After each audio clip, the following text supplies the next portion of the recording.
노무사의 직역수라는 주제를 접하고 있습니다.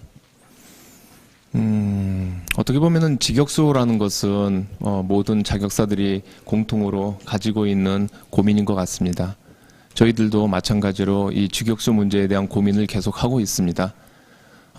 직역수와 관련해서 이제 제가 기조 발언을 해야 되는데, 그 전에 제가 잠깐 쉬는 시간에 저를 지지하시는 회원 한 분이 전화를 주셔가지고 궁금하다 이런 질문을 하세요. 그래서 뭐가 궁금하냐 했더니, 제가 아까 마지막에 우리 최호일 기호 3번 최호일 후보님께서 저를 지칭해서 당시 14대 집행부의 임원이었기 때문에 그 부분에 대해서 그 외부 수탁 사업의 부정 수급 문제, 지난 10월 12일 날 국정감사에서 한정희 의원실에서 문제가 됐던 그 국정감사에 대한 책임, 그 당시에 외부 수탁 사업을 의결하고 그 다음에 집행했던 핵심적 역할을 했다라는 그 글을 갖다가 밴드에 올리셨는데, 그 부분에 대해서 제가 해명을 하고, 그 다음에 그 부분에 대해서 분명하게 공개 사과를 갖다가 최호일 후보님께 올렸습니다. 밴드글 보시면 있습니다. 그런데 그거에 대한 답을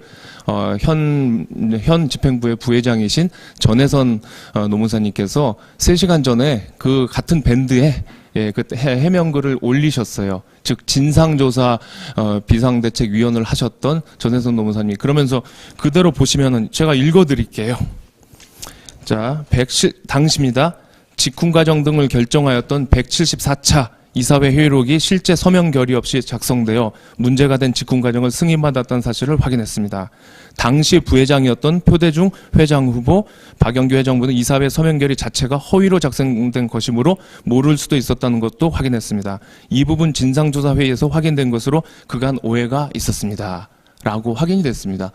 이렇게 공개적으로 의결하고 집행했던 핵심적 역할을 했다라고 저를 갖다 지칭하셨는데, 사실 진상조사 결과 현 집행부의 비대위원들이 중심된 진상조사에서 전혀 사실이 없다, 아니다라고 지금 확인을 하고 있는데, 이에 대해서 조금 저는 정말 최호일 후보님께서 이거에 대한 어떤 답변이 좀 필요하지 않나, 이 말씀을 좀 드리겠습니다.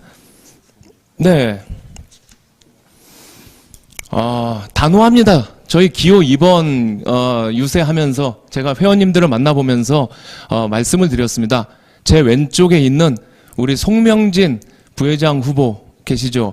이분이 제가 런닝메이트 제안을 했을 때 이분이 저에게 런닝메이트 제안을 받아들이면서 요청했던 게 있었습니다. 무엇이냐면요. 자, 회장 후보님, 제가 런닝메이트를 받는 조건을 말씀드리겠습니다. 무슨 말씀이냐면요. 우리 송명진 후보는 직원 없이 혼자서 노무사업을 하는 개업 3년차의 노무사입니다. 그런데 노동부에 가서 대리권을 정당한 적법한 대리권을 행사하는데 도대체 대리권도 인정 근로감독에 못 받고, 그리고 또 하나 무슨 이렇게 무슨 컨설팅이다, 보험 설계사다, 이런 불순한 자들이 저희 직역을 빙자해서 저희의 대리권을 침해하고 있는 행위에 대해서 너무 현장에서 많이 부딪힌다. 그런데 왜 회는 그러한 것들에 대해서 적극적으로 대처하지 않느냐? 왜 회는 그러한 사실들을 제대로 알리지 않느냐? 아까 제가 말씀드렸습니다. 어떤 말씀이죠? 제도 개선에 대해서 정말 직역을 지키는 데 있어서 회가 의지를 가지고 있느냐? 즉 조직과 인원을 적절하게 배치해서 그 부분을 갖다가 대응하고 있었느냐. 그렇게 봤을 때 아마 많은 회원님들이 느끼실 겁니다. 지금까지의 집행부는 그러지 못했다, 이렇게 저는 들었습니다. 많은 회원님들의 느끼시는 바를 현장에서 유세 과정에서 저는 들었습니다. 그런데 우리 송명진 후보 저에게 요구했습니다. 제안했습니다. 회장 후보님이 당선되신다면은 우리 회원들의 입장에서 진심으로 직역을 침해하는 불순한 자들의 행위에 대해서 회에 분명한 입장을 보여주십시오. 그래서 저희 공약을 보시면 나와 있습니다. 직역 수호의 날을 정해서 매달 저희 회원들이 제보해 주시는 것들을 엄정 검증하고, 그것이 사실관계를 확인하는 걸 즉시 확인하고, 회장 이름으로 단호하게 고소, 고발 등 조치를 취할 것입니다.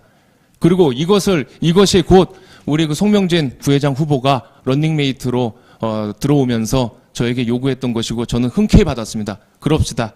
그것이 우리 노무사회의 존재 목적이고 그러한 것이 바로 회장의 새로운 역할, 새로운 회원들의 요구에 부응하는 출발점이 될 것입니다.